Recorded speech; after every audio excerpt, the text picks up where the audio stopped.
Hi, I'm Suze, and I've been dealing with the fact that EastEnders has been down to just 2 episodes a week instead of the usual four for over 6 weeks now, and I'm fine.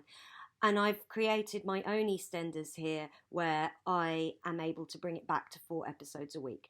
It was the first day in my new job. I was a COVID-19 vaccine delivery agent.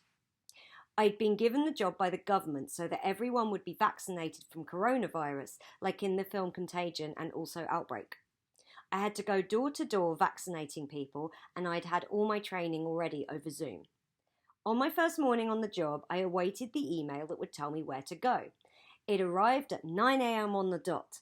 Albert Square, Walford, East London. Okay, here goes, I said to myself, loading up my box of vaccines into my car and setting off for this Albert Square. I arrived quickly because there was still hardly any traffic on the road due to lockdown, which would soon be over because of the new vaccine that I was delivering. The first address on my list was number 45.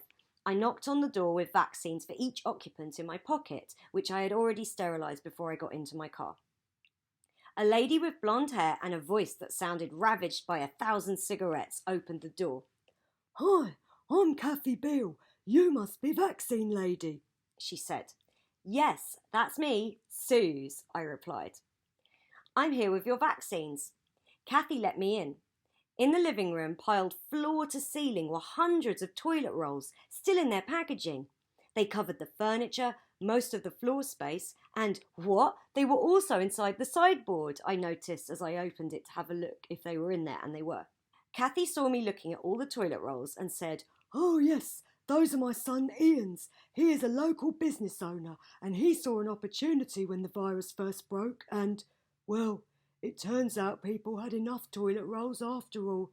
"I see," I said sympathetically. Just then, a man in a striped rugby shirt from Burton's Menswear walked into the room, carefully because of all the toilet rolls. He was sobbing. "Oh, Ian," Kathy said, "is this about the toilet rolls again?" "Oh, Mum," he spluttered, "I spent everything we had on 'em. I've got nothing left." He collapsed against the loo rolls, their polythene packaging quickly becoming slick with his tears and running nose. "Ian, please." Kathy was flustered. "This is Suze, the vaccine lady." Ian finally saw me and attempted to make himself presentable. Kathy reached into the sideboard and passed him a toilet roll. "Oh, I'm sorry," he said.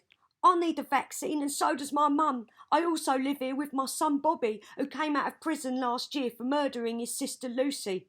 "She is my granddaughter," Kathy added. "Wow, I'm so sorry," I said. This family sure did like to overshare, I thought, but I didn't say it out loud because I had a job to do given to me by the government. I vaccinated Ian and Kathy, and they brought Bobby down to be vaccinated too. "It says here there is one more house dweller for me to vaccinate," I said officially. "Oh yes, Peter." "He is my other child who is still alive," said Ian. "Peter!" he called. Thudding footsteps suddenly permeated the air. The house shook as the footsteps threatened to splinter the Beale staircase into smithereens.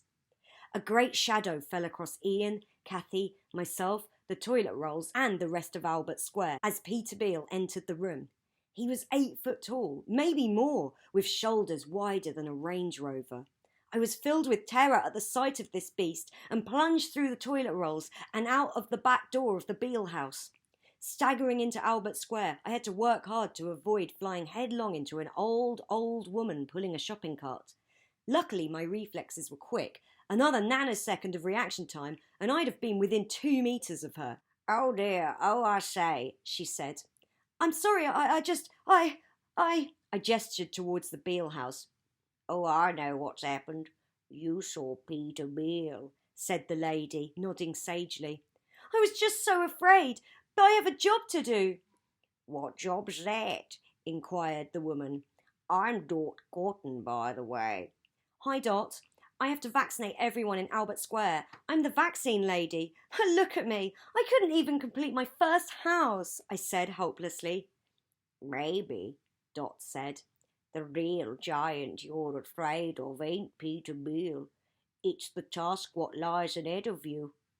Wow. She was right. Wow. You're right, I said to her. Maybe you're going to be the one that saves me, 'cause after all, you're my wonder wall. Matthew, chapter 6, verse 17. You're right, Dot. I have a job to do, to make Albert Square safe again. Go on, dear. Back into that house. Finish the job.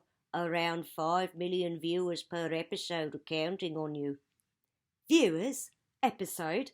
I was confused. Episode is what we call a day here in Albert Square. But what a viewer! Don't question it, dear. Just say of Albert Square.